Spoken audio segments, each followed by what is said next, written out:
¿Sabías que inversionistas con ejércitos de abogados y contadores metieron miles de millones de dólares en una empresa sin pedir jamás un estado financiero auditado de verdad? Esa empresa era FTX. El hombre que la dirigía tenía apenas 30 años. Y esta es la historia de cómo robó 8.000 millones de dólares de sus propios clientes, sin que absolutamente nadie lo notara, hasta que ya era demasiado tarde. Puede sonar a un problema exclusivo del mundo cripto, algo lejano a tu vida real, pero no lo es.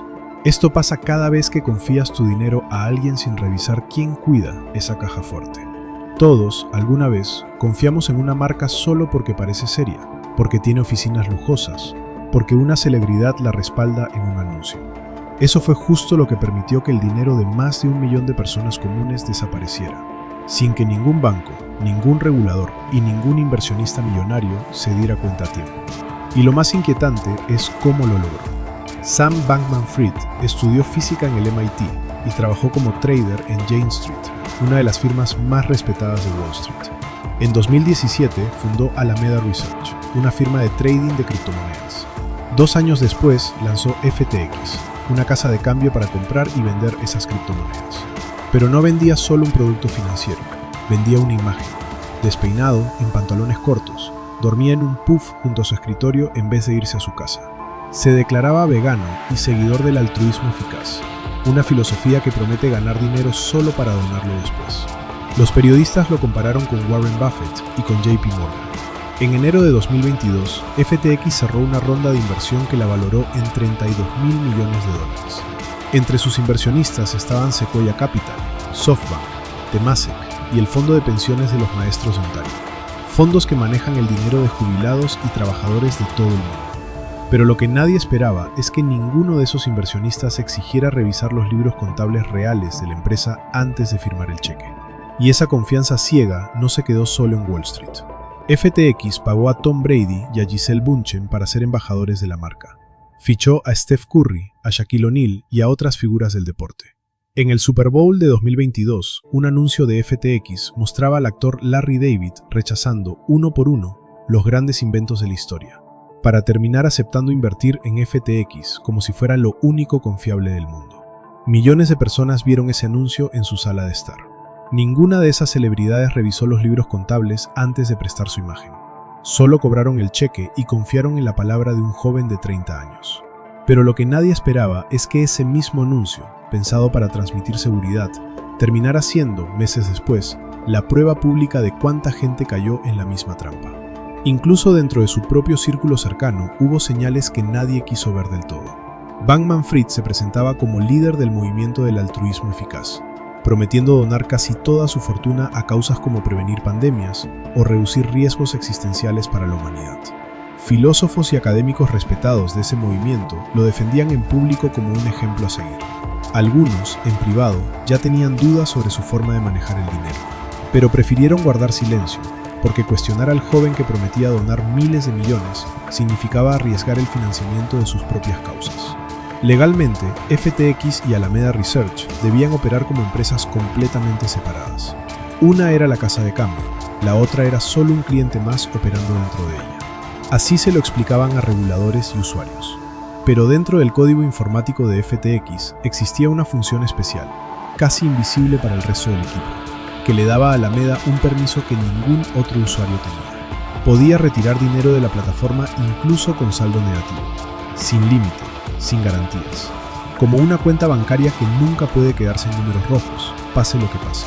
Mientras tanto, gran parte del capital que respaldaba a Alameda no era dinero real, sino FTT, un token que la propia FTX había creado de la nada y que solo tenía valor porque la gente confiaba en que lo tuviera. Pero lo que nadie esperaba es que ni siquiera los propios ingenieros de FTX entendieran del todo lo que esa función escondida estaba permitiendo hacer. Una empresa que mueve miles de millones debería tener auditorías serias. FTX sí tenía auditores. 2 firmas, de hecho. Una de ellas, para ganar publicidad, había abierto una oficina dentro del metaverso, un mundo virtual sin usuarios reales. Ninguna de las dos detectó que el dinero de los clientes se mezclaba con las apuestas de Alameda. Y mientras esto ocurría en silencio, Bankman-Fried se sentaba frente al Congreso de Estados Unidos explicando a los legisladores cómo debía regularse la industria cripto para proteger a los consumidores. Se reunía con la presidenta de la Comisión de Futuros y con altos funcionarios de la Casa Blanca.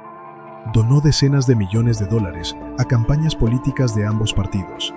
Pero lo que nadie esperaba es que la misma persona que ayudaba a escribir las reglas del juego fuera en secreto quien más las estaba rompiendo. El 2 de noviembre de 2022, todo empezó a desmoronarse. El medio especializado CoinDesk publicó una filtración del balance financiero de Alameda Research. De 14.600 millones de dólares en activos declarados, una porción enorme era FTT, ese token inventado internamente. Era como si un banco dijera tener miles de millones en reservas, pero esas reservas fueran cupones impresos por el mismo banco. 4 días después, Changpeng Zhao, dueño de Binance, la casa de cambio rival, publicó un mensaje anunciando que vendería toda su reserva de FTT. Bastaron esas palabras para desatar el pánico.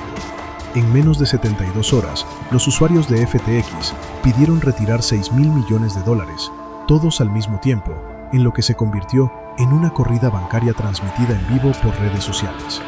Pero lo que nadie esperaba es que FTX, la casa de cambio que prometía seguridad total, simplemente no tuviera ese dinero disponible para devolver. El 8 de noviembre, FTX congeló todos los retiros. Millones de personas descubrieron que no podían tocar su propio dinero. Binance ofreció comprar FTX ese mismo día para intentar salvarla, pero un día después, tras revisar los libros contables reales, canceló el acuerdo y salió corriendo. Sin comprador, sin liquidez y sin forma de devolver el dinero, FTX se declaró en bancarrota el 11 de noviembre, junto a más de 100 empresas relacionadas. El nuevo responsable de ordenar el desastre fue John Ray, el mismo abogado que había liquidado los restos de Enron 20 años antes. Su primera declaración pública fue demoledora. Dijo que en 40 años de carrera nunca había visto una falla tan completa de controles corporativos. En apenas 24 horas, la fortuna personal de Bankman-Fried cayó un 94%. Pero lo que nadie esperaba es que dentro de ese caos contable apareciera un agujero exacto de $8.000 millones en dinero de clientes que jamás debió tocarse. La caída de FTX no se quedó dentro de FTX. Empresas que le habían prestado dinero a Alameda, como Genesis, BlockFi y Voyager Digital, cayeron después en cadena, arrastradas por el mismo agujero. En pocas semanas, el mercado completo de criptomonedas perdió cientos de miles de millones de dólares en valor combinado, el equivalente a borrar de un plumazo el Producto Interno Bruto anual de países enteros. Un solo fraude, escondido dentro de una función de código, había logrado sacudir a toda una industria global. Pero lo que nadie esperaba es que la persona señalada como responsable de ese desastre siguiera durante semanas dando entrevistas en televisión, insistiendo en que todo había sido un error de gestión, no un fraude. Un mes después, el 12 de diciembre, la policía de Bahamas arrestó a Bankman-Fried en su lujoso complejo residencial. Fue extraditado a Estados Unidos bajo una fianza de $250 millones, la más alta en la historia judicial del país, y quedó bajo arresto domiciliario en casa de sus padres, ambos profesores de Derecho en Stanford. Durante el juicio, sus colaboradores más cercanos declararon en su contra. Caroline Ellison, su expareja y directora de Alameda Research. Gary Wang, cofundador de FTX. Nishad Singh, jefe de ingeniería. Los 13 se habían declarado culpables antes y contaron, con lujo de detalle, cómo Bankman-Fried ordenó mover el dinero de los clientes para tapar pérdidas, comprar propiedades de lujo y financiar donaciones políticas. Ellison declaró que ella misma preparaba hojas de cálculo con datos falsos, por orden directa de Bankman-Fried, para mostrárselas a bancos y prestamistas cuando preguntaban por la salud financiera de Alameda. Explicó frente al jurado que discutió con él varias veces sobre el riesgo que estaban tomando y que él insistió en seguir adelante de todas formas. El 2 de noviembre de 2023, exactamente un año después de la filtración que empezó todo, un jurado lo declaró culpable de los 7 cargos en su contra: fraude electrónico, fraude de valores, conspiración para lavado de dinero.